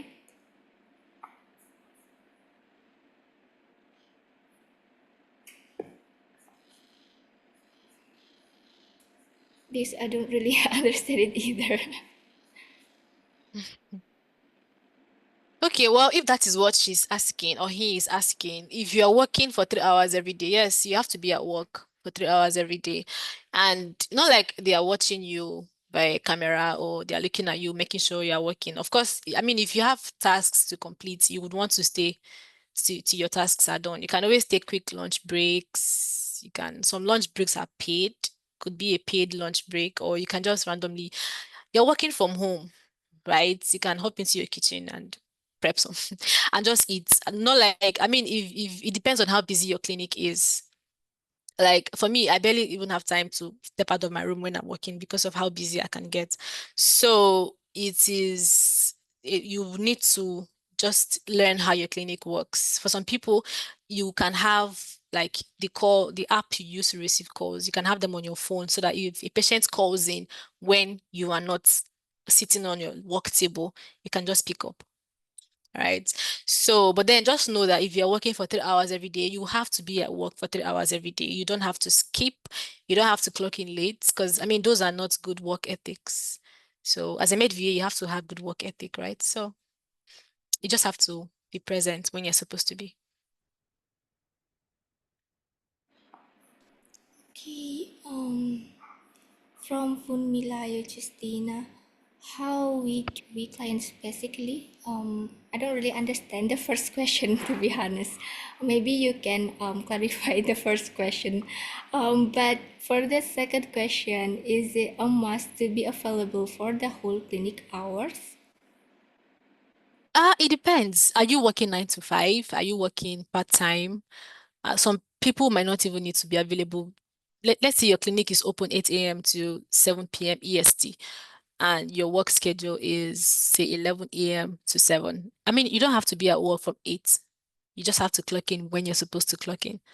So you don't have to be available all through clinic hours if you are not working all through clinic hours. So it just depends on the time that was agreed upon when you got the job. So if you're working, if the time you agreed with your provider is 9 to 5, then yes, by all means, be available 9 to 5. So if you're working part-time, then just follow your work schedule. Okay, thank you so much, Precious. For the next question from Rosie Butia. For a newbie, I came across MedPlum EHR software. Is it a good site to create work sample to use on my portfolio? Also, where can you encourage us to look EHR platform so we can look for demos tasks to try as a new MVA? Yeah, you can use EHRs or EMRs. I'm not really sure I've heard MedPlum before, but there are over hundreds of EMRs available out there. And every new day, new ones come up. People want to make money from creating those softwares. So we always have new ones. So you can just find the one that is most convenient for you and use it to, practice and save pictures that you can use on your portfolio. So if MedPlum works for you, then great, you can use MedPlum.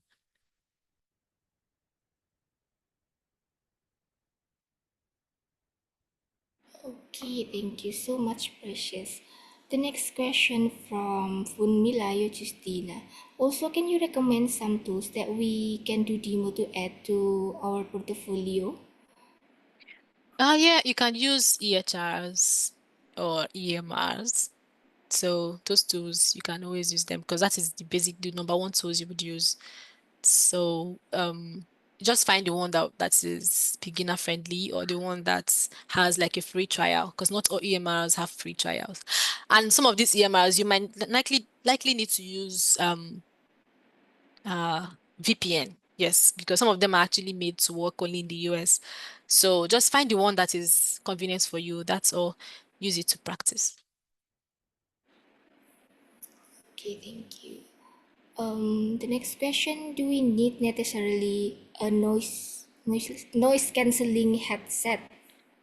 Oh, yes, it's compulsory. You would need it because you are talking to people over the phone and you wouldn't want you would want your environmental noise to interfere. So yes, you would need to use a noise cancelling headset. And it's actually very good because it makes the person's voice very clear. So yeah, you can just doesn't have to be the most expensive one. There are really good ones that may not be so expensive. You can get them off of Amazon or any other, online shopping sites that you use. So yes, you can. You would need a noise cancelling headset. Okay, the next question from the same person actually. Is it right to send cold emails to clinics too? Yeah, of course. When it comes to job search, you really have to be intentional. Really, you have to be. If you go online and then you see a clinic that you would like to work for, shoot them an email, but make sure that your email is well detailed. Don't just say, "Oh, I'm applying for." Try to make it really catchy so that even though this person is not in the mood to read, from your very first sentence, they are already captivated. So, and do not send a code email without a good portfolio. You have a portfolio, you have your resume sometimes in the portfolio or like a separate document. Fine. So make sure you attach your what's it called? Your portfolio or your resume as a PDF, please. Don't send a link because nobody would want to start opening links and having issues with accessing the links. So always leave them as PDFs. So you can some portfolios can even have like an intro video. So if you can do that, great. So yes, I recommend cold um outreaches because it's more like, when they post jobs on Upwork, there are so many people trying to apply for that particular job. But then when you are shooting cold emails, you are setting yourself aside from all of these people. You're making yourself stand out. So I would recommend cold DMing or cold emailing. They work.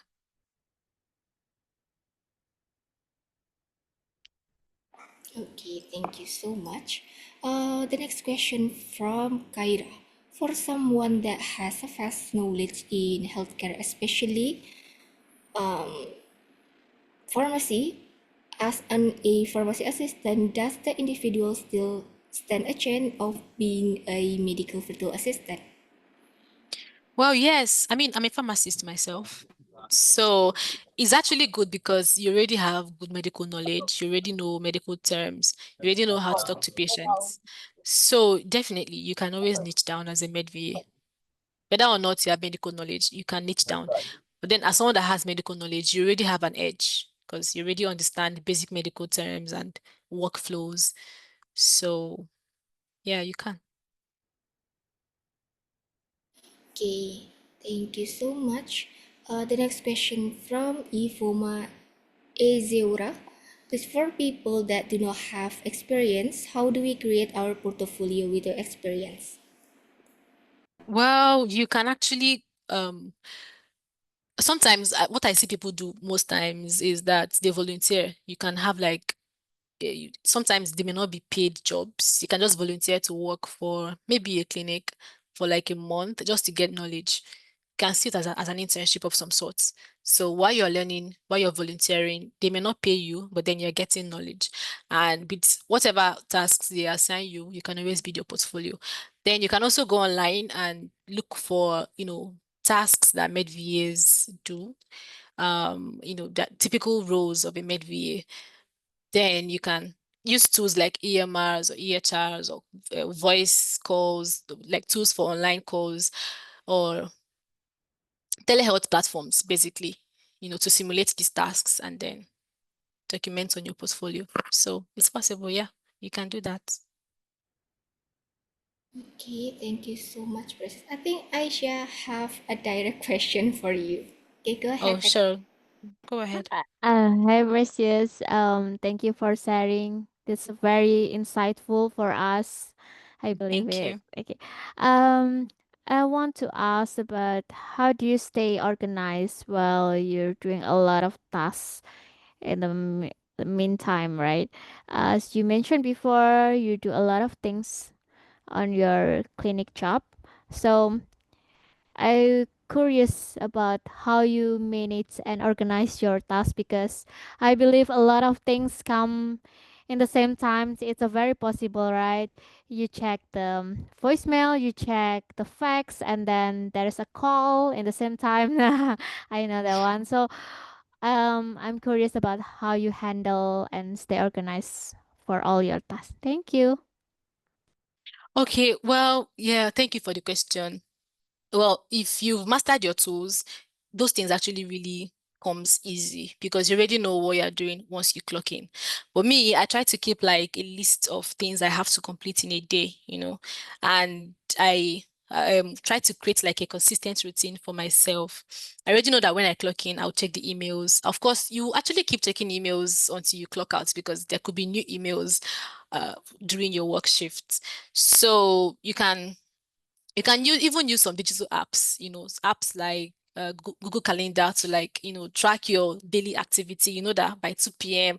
is your lunch break. You know that by 10 a.m. you're supposed to be checking emails. So you can just outline your tasks on some tools like that to make sure that it keeps you streamlined and keeps you well focused all through the day. So most times you already know what you're going to do on a particular day at work. So it makes it very easy for you to structure them, list them more like a triage, I would say, in order of importance, in order of how fast those tasks should be completed. You already know that if you're supposed to order medications, that would come first before something like not like I want to say some tasks are not important. All tasks are important, but then some tasks could be more important than others. Yeah, let's say, okay, particular patient has an appointment by 8 in the morning and one has an appointment by 3 p.m. So if you want to give a call to the patient to like remind them of the appointment, you already know that you start with the ones that have appointments first. So what will help you is just having the mindset of, tackling important or more important tasks first before moving down to the rest. So before your day starts, let's say the previous night, you can just plan out your day on Google Calendar, or you can even use maybe tools like Trello. Some people use Trello, some people use Asana. I don't use those, but then they also work. Just, outline what you're supposed to do on that day on those tools so that it just, carries you on. You do this, after this, you do that. So it just keeps you structured. But it's actually a lot easier when you've mastered your tools and when you've been working 3 months, 4 months, 6 months, 1 year, it just makes it a lot easier for you. So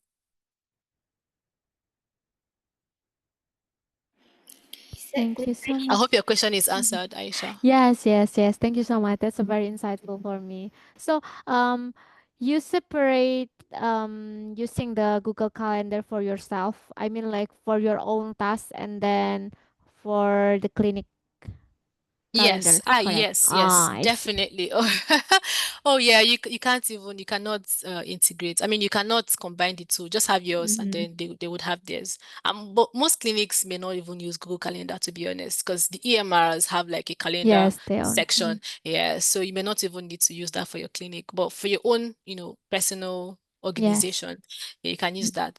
You can use even Notion too. Yeah, Notion works. So just Oh, make sure that that's your great. first three, Mm-hmm. yeah, Mm-hmm. your first three priorities for the day is, like your top three.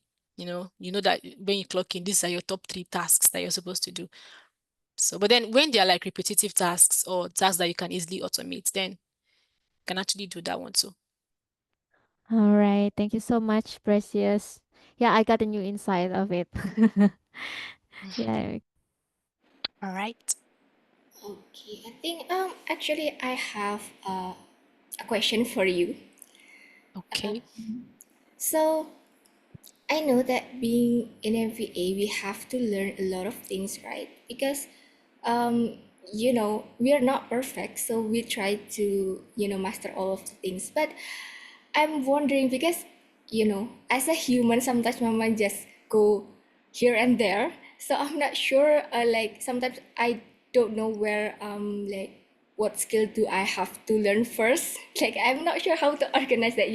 Like because I know that okay, I think this one is important, so I think I have to learn this. But tomorrow I feel like, oh, okay, this one is also important, so I'm not sure where do I have to start. Mhm. Okay. Well, I think all of this depends on your goals as a med VA, because I could really tell you start by learning admin skills, and that then you would want to be a medical scribe, you want to do something else. So I think it all depends on what your goals are. Are you looking at niching down to a particular specific field, or some people might even choose to, become veterinary medical assistants, working for veterinary clinics or maybe like dental clinics. So the first step is to know exactly what it is you want to do. Do you want to be like a general med VA, handling admin, clinicals, billing, coding, all of those things? Or do you just want to, specialize in one particular field? So when you figure that out, then it's pretty easy. So, but just know that you need to learn the admin skills first. Scheduling appointments, booking, confirming, managing the EHRs and EMRs, and of course, patient communications too. So, and of course, today we talked about a lot of soft skills that you can have. So those soft skills too would definitely come in handy. So I wouldn't say there's a particular skill that is the most important to learn. And you don't have to be perfect, actually. Nobody's ever perfect. And to be honest, you can always learn on the job. So you just need to learn, let's say you need to learn the basics or what it actually means to be a med VA. Once you figure that out, when you get your first job, it clarifies a lot of doubts. It solves a lot of issues for you because you already know, oh, oh wow, this is how this feels, this is what this works like. So it's not all about just knowing the most important one to learn and then just focus on that one. No, if you want to be a general med VA, you have to learn everything, to be honest. But then if you want to specialize, then yes, you can niche down to probably coding or billing or scribing or any of those ones. So, but then, like I said, admin skills, transcribing or medical records, chatting, scheduling of appointments, inbound, outbound calls. Those are like the basic admin skills that you must have. So, Okay, thank you so much, Precious. I have to like make up my mind because I'm very overthinking and very what do you call it? Like, I'm too young for this. So sometimes just my mind goes to here and there. So, yeah, because maybe like I start as a MVA not long ago, like at the end of like 2024. So I feel like I have to learn a lot. So I'm very ambitious to learn everything. So that's why. Uh, so okay, anyway, thank you, Precious. all right. Maybe anyone who would like to ask more questions?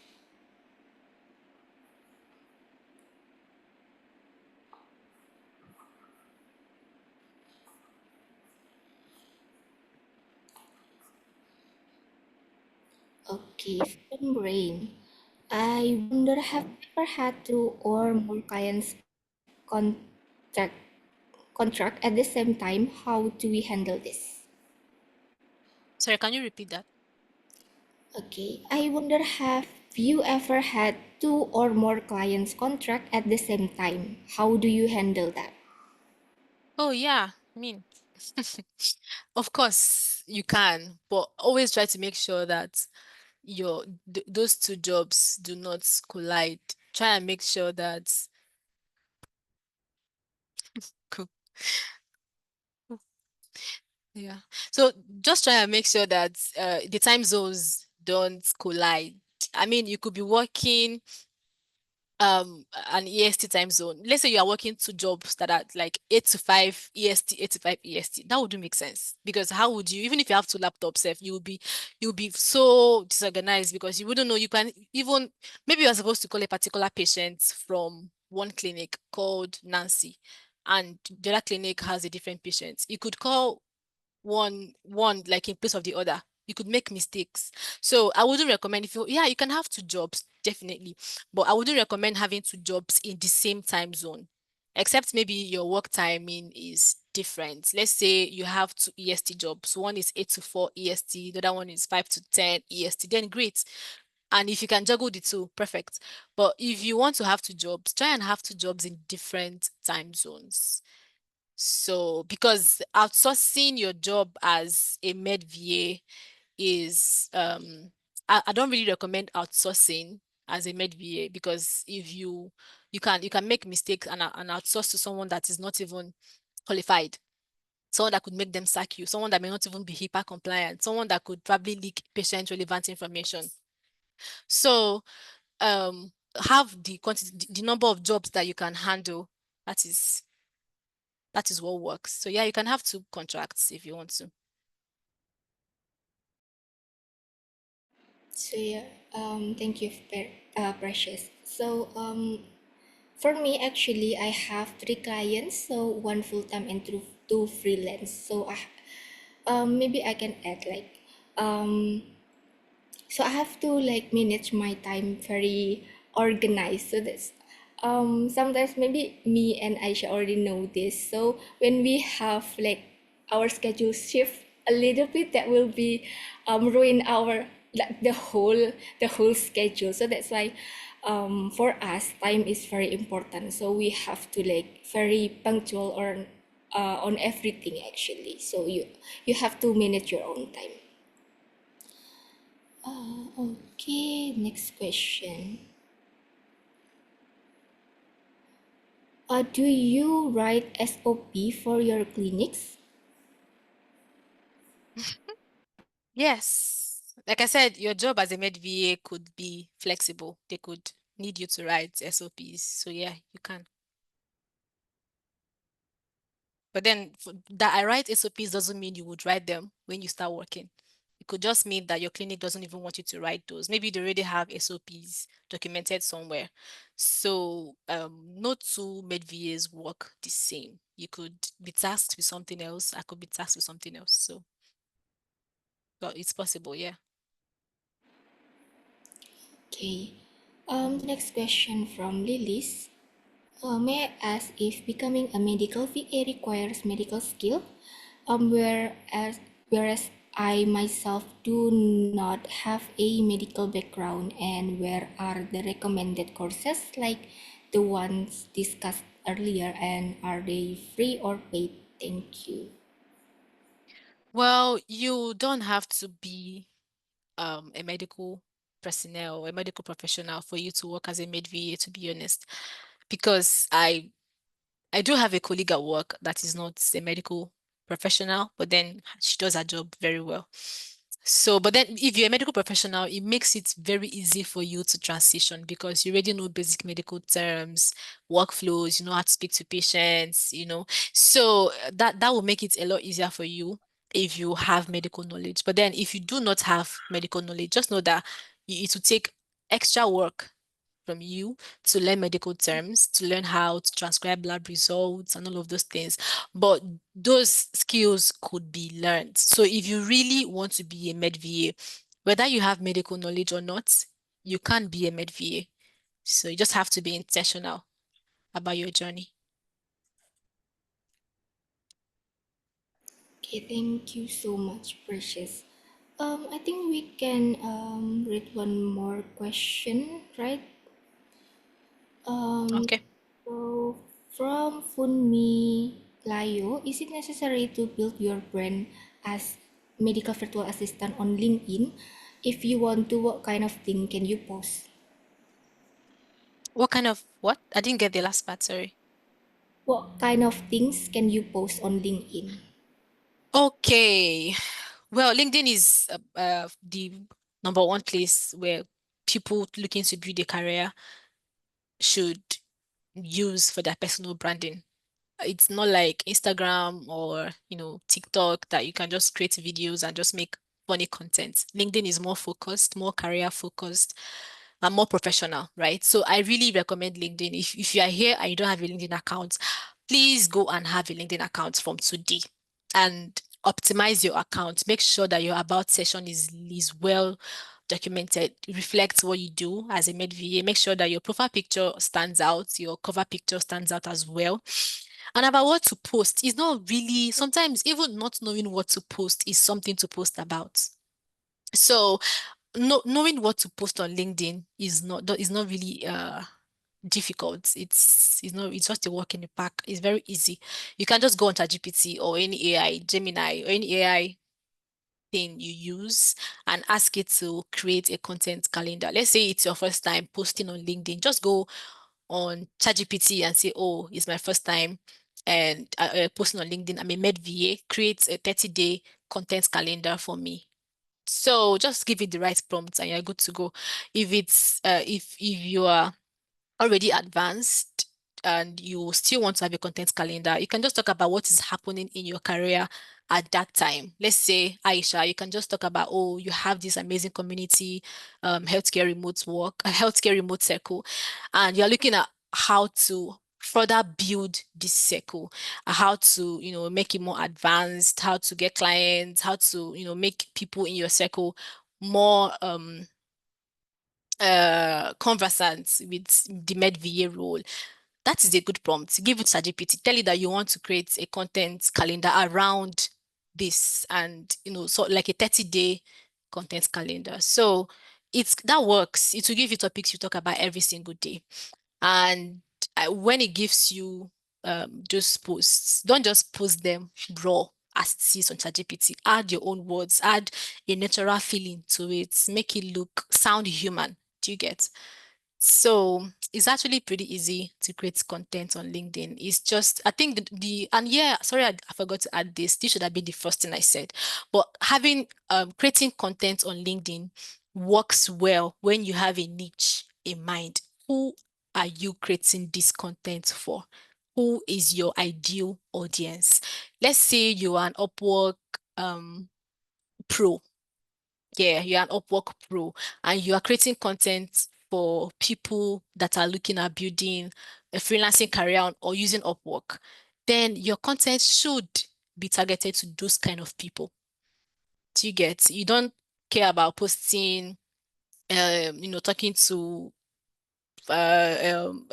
clients or talking to, like, how do I put it, managing directors of companies or talking to like random people. Make sure that all of your content is focused on a particular niche, a particular audience in mind. It really makes it more streamlined for you. It makes it easier for you to create content. So start with a niche in mind and the idea will just flow. Thank you so much, Precious. I think this will be our next task. I think Aisha, we have to make content for our community. Um, so everyone, this already 9:27 already. So I think we have to end this session, right? And we already answer all of the question already. So yeah. I think I will do the close statement here. So, first of all, I want, like, no, we want to say thank you so much, Precious, for this session. This is very insightful and inspiring session, I think, and I learned so much from you, not me, but Aisha and all the people in here. I think we have a lot of things, like new things to learn. Like we get a lot of things from you. Thank you so much. And your journey and tips have really opened our eyes to what possible in medical VA field. And I'm sure many of us are living here with better understanding and renew our motivation. So to everyone who joined us today, thank you for your time and great energy, so much energy today. So we are very happy. And whether you just starting out or already working as medical VA, I hope today's sharing help you feel more confident and curious to explore further. So let's keep learning and growing together as a community. So until next time, stay inspired and see you in the next remote care talks. Have a great day, everyone. Good night and All right. Thank you. bye. All right. Bye. Thank you so much, Precious. Thank Thank you you. so much, Thank you, Aisha. Thank everyone. you, Amma. Thank you, everyone. Thank you.